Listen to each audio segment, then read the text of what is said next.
الرحمن الرحيم قد جاءكم من الله نور وكتاب مبين صلوات على محمد آج سے التماس ہے ایک مرتبہ سورہ حمد اور 3 مرتبہ سورہ توحید کی تلاوت فرما کر سید مسلم حسین دہلی مرحوم ابن فتح حسین دہلی مرحوم خدیجہ خاتون سید امیر حیدر زیدی مرحوم سید امیر بیگم مرحوم بنت ولایت حسین زیدی مرحوم ان کے ارواح کے لیے ہدیہ ثواب عطا فرمائیں۔ بسم اللہ الرحمن الرحیم الحمد للہ رب العالمین الرحمن الرحیم مالک یوم الدین ایاک نعبد و ایاک نستعین اهدنا الصراط المستقیم صراط الذین انعمت علیہم غیر المغضوب علیہم ولا الضالین۔ بسم اللہ الرحمن الرحیم قل هو الله احد الله الصمد لم يلد ولم يولد ولم يكن له كفوا احد۔ بسم اللہ الرحمن الرحیم قل هو الله الصمد لم يلد ولم يولد ولم يكن له كفوا احد۔ بسم اللہ الرحمن الرحیم الصمد لم يلد ولم يولد ولم يكن له كفوا احد۔ اللهم صل على محمد وعلى اللهم صل على محمد صلوات پڑھ دیں محمد علی دانے گرامی، ماہ محرم کا چاند آسمان پر نمودار ہو چکا ہے اور یہ مجلس جو اس وقت ہو رہی ہے یہ مرحومین کے اصالِ ثواب کے لیے مجلس ہے۔ انشاءاللہ کل سے اس عشرہ اولیٰ کی پہلی مجلس ہوگی اور کل سے ایک مخصوص آیت کو منتخب کر کے انشاءاللہ اسی آیہ کریمہ کے ذیل میں بیانات اور معروضات آپ کے سامنے پیش کیے جائیں گے۔ آج عزیزان گرامی ماہ اذا ماہ محرم آ چکا ہے، پہلی محرم کی پہلی شب ہے۔ تمام مولا حسین علیہ السلام کے عزادار عزاداری کرنے کے لیے تیاریاں کر رہے ہیں۔ عزیزو، اس عزاداری کا ایک مقصد ہے اور عزاداری کا جو مقصد ہے وہ ہم اور آپ نہیں طے کریں گے۔ عزاداری کا مقصد وہی ہے کہ جو امام حسین علیہ السلام کا مقصد ہے۔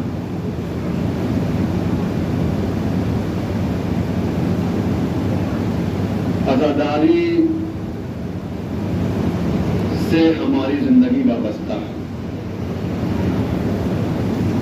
ہم عزاداری کے بغیر زندہ نہیں رہ سکتے۔